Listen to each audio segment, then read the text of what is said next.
3 herbs for prosperity, what you need to do with them, and how you can use them in your daily life to attract abundance. Thank you for joining us. If you haven't already, please hit subscribe and also click the bell so that you can be notified of any time we do one of these videos. So, prosperity and herbs. Dr. Jane, what do you know about that? I love this. I know very little about this. I use essential oils. And so really kind of my knowledge of herbs and what herbs can do in a holistic sense is pretty limited to that. I mean, I know just a little tiny bit, using thieves and thyme and things like that. But honestly, very, very little. So teach me. Let's get into it. Yeah. So I love working with herbs. My husband has a green thumb, and so we have a garden. Actually, I have plants over here in this corner that are growing that are babies. So we love plants, and he loves plants. Like, he's a plant person.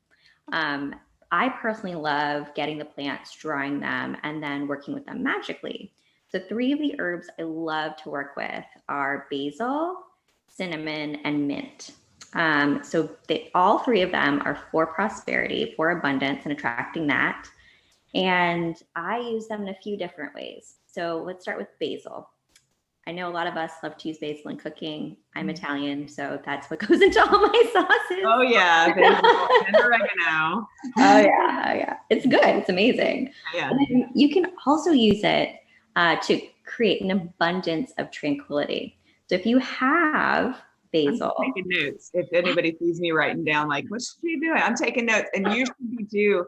And if you don't have a pen and paper for notes, open up the comment section here. You can use that as your notepad. And if you give this video a thumbs up, then it'll be in your liked video list. So you can come back and check out your notes anytime, your eternal notebook. So anyway, I'm taking notes. Go ahead. And let me know if you have any questions too. So with basil, what I do is I actually burn it. And this is a ritual I try to do at the new and full moons. Being someone that grew up with seizures, basil is also a really good herb to burn and let those energies like release and breathe them in. You can also use bay leaves. So bay leaves and basil, both of them work very similarly. However, what I sometimes will do with my basil is I will get like a handful, maybe about, and I'll have on a piece of paper just written down the things that I'm wanting to attract into my life. Basil is abundant because it grows abundantly. So what I do is I wrap it inside of that paper. I'll put it in a pot or my little cauldron, and on the new moon, I will burn those things together and thank the plant for its energy and just attract abundance that way. So, have any questions about that? Well, so when you're burning it, so you dry the plant first? I buy it dried. Yeah. Dried. So is there any process to that, or are you just like literally laying it out in the sun? You clip it and you lay it out? So yeah, I literally just lay it out. Like, there's not really a whole huge process. I might infuse it with some intentions of, what abundant things I'm wanting to bring in, but I'm normally just laying it out to dry. Yeah. Very cool. So if somebody wants to use this, now I know you said, you put it in a pot or a cauldron. So explain to people, is this basically you're just putting it in like a fireproof bowl? Yes.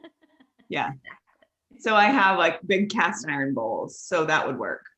Perfect. Yeah. I mean, when I didn't have a cauldron, I just used like a pot I would make sauce in and just put it in there. It was fine.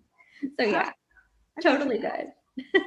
And then so you said basil, cinnamon, and mint when we started. So you don't mix these are individual. These are individual ways that I like infuse my life with abundance. So yeah. Very cool. And what about if can we use this in ingesting? Like, you said I'm Italian, so I use it for everything. And, I'm not Italian and I use it for almost everything. I mean, it's just really wonderful. I'm from Irish descent and we always made Italian food. So what does that mean? I don't know. We were connected. My very Irish grandmother used to say, I don't make shepherd's pie or any of that mess. I don't like Irish food. I go with Italian food. So funny. But when you cook with it, do you also use it kind of like practical magic in cooking? Can it translate that way? Oh yes, this could be a whole nother video, is kitchen witchery or kitchen magic. So I have my own spoon that I created on a new moon, and I infused it with different intentions. So what I do when I'm making my sauce, for example, is I'm telling each of those pieces of food, this is for abundance, this is for cleansing, this is for love. And I'm using my spoon and like mixing that in. And it's really intentional. It's almost meditative too. It's really calming. Well, it is actually, it's one of the things that I teach our clients is to turn your daily activities into mindfulness activities. Like if you have to wash dishes, our electronic dishwasher went out recently. And so you're looking at who the dishwasher was for a couple of weeks, while we were waiting for our new one to get installed. And instead of just, grueling through it, oh, scrub, okay, rinse, okay, done, next.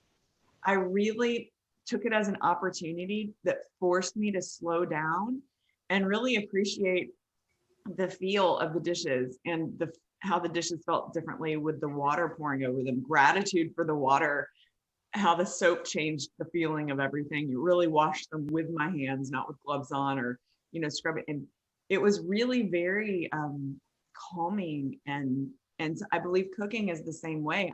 Cooking is a form of self-expression for me. Yes. Oh, Yes. that's a That beautiful is way an to put entirely it. that is an entirely new video. So we'll Yeah. we'll put that on the list. We'll do But that later.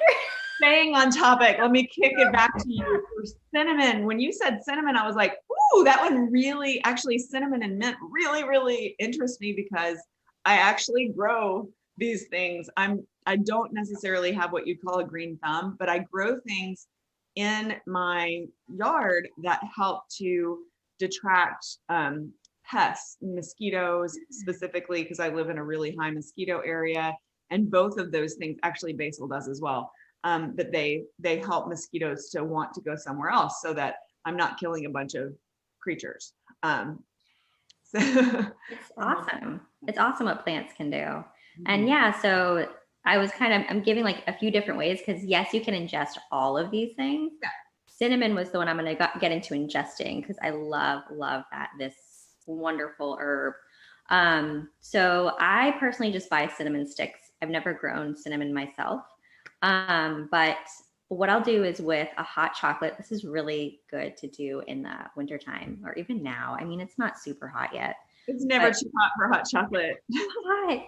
I get like cow nibs. And so like I might mix some cacao and some cocoa.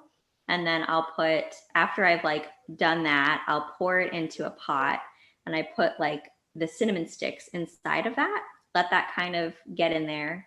And I'll mix it with milk when I pour it into my little cup. And I put some cayenne pepper on top. And to me, really ingesting the cinnamon not only like gives you an abundance of love and just like that passion, that fiery energy, but it's a really good herb to work with prosperity. And all of these things you could actually put in your wallet to attract abundance as well. So you could like sprinkle your wallet with cinnamon or sprinkle it with basil or bay leaves, and yeah, attract it that way.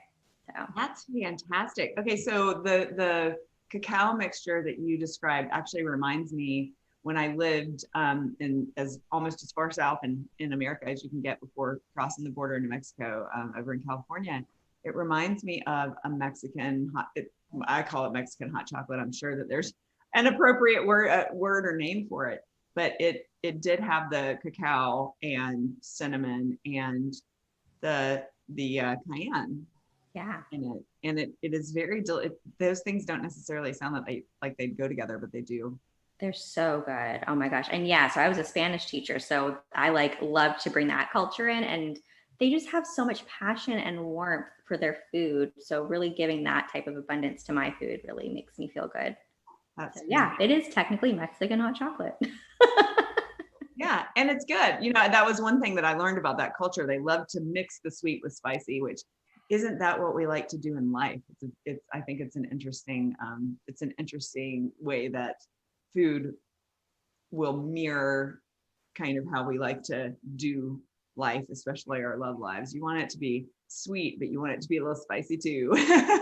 Yeah, that's the magic of food and ingesting all of these things is that you are imbuing or like integrating those items into your life, into your cells, everything.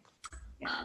Yeah, well, mint is really interesting to me because the reason that I started growing mint, not extraordinarily successfully, but some, is because I love to make mint tea in the summer.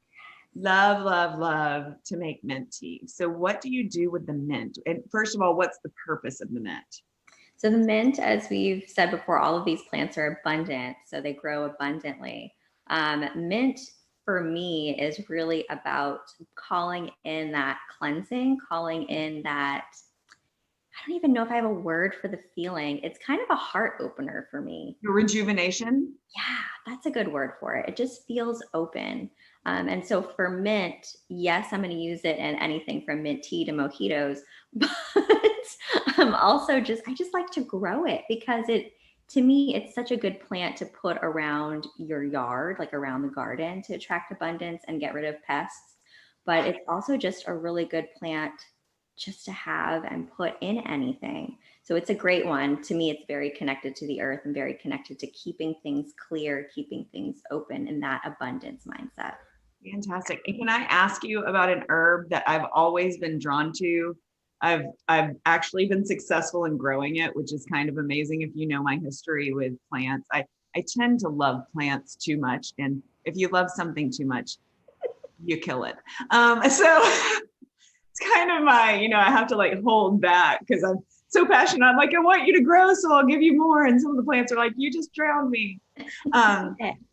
I have really, really been drawn to rosemary. I even have a dog named Rosemary. She's not named after the plant. She's named after a place that we go to, but I love rosemary. And even yesterday, I went for a walk. I wasn't in my hometown. I was actually in my original hometown. I wasn't where I live now. And I went for a walk and I just really needed some rejuvenation. I was looking for something beautiful.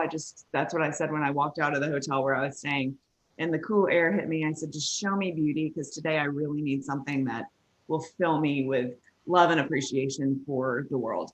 And I just found it everywhere. When you ask to see something, you find it. And I found it everywhere. And one of the places I found it was in this really cool, it's on the other side of a wrought iron fence. But it was this really cool little raised garden with cabbages and things in it. And so I was just taking pictures for myself so I could like look back at all the beauty that I found on my walk. Well, as I kind of peeked into the fence, I kind of put my phone when I was taking pictures on into the fence line. It was a rosemary bush right there. And so it kind of like rubbed up against my hair. And I had my, COVID mask around my wrist. So for when I needed to walk back into a building or something. And so my COVID mask was all up in the rosemary. So when I put it back on my face, it was just that smell, that rich, loving smell. So rosemary to me has just always been a comfort. Can people use that? Like, does every spice, does every herb carry something that we can turn into this? Yeah, actually, I have a book right here. It's called The Encyclopedia of Magical Herbs, if you want to get that. Write that one down. Let me grab it. Hang on. Okay. It's right here. I will actually link in the video description. I will link to this book if anybody wants to get it. Yes, it's the Encyclopedia of Magical Herbs. There's always something connected. And there's magical uses of these things and also very practical uses. So like for you, rosemary, it's a hearth and home herb. It's supposed to feel loving, but it's also used for purification purposes, whether that's energetically or like antibacterial, antiviral. So it's a really good one to put in food. Yeah. And I put it in food a lot. I actually have this amazing Himalayan sea salt with rosemary grinder. Yeah. And I use it for everything. And if that sounds good to anybody, try doing it on cheese. Try doing it on an avocado, just a little bit of Himalayan sea salt and rosemary, and it just changes your whole experience. But we could do a whole nother one on cooking.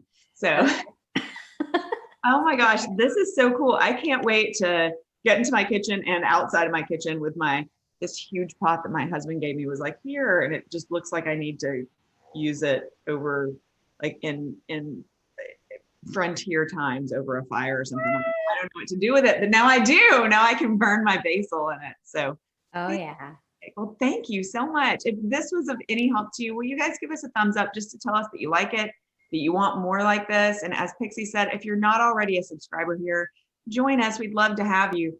Hit that subscribe button and that bell next to it. So the bell just lets you have notifications only when you log in that there's something new for you here, because we always have something new. Yay. Thank you so much.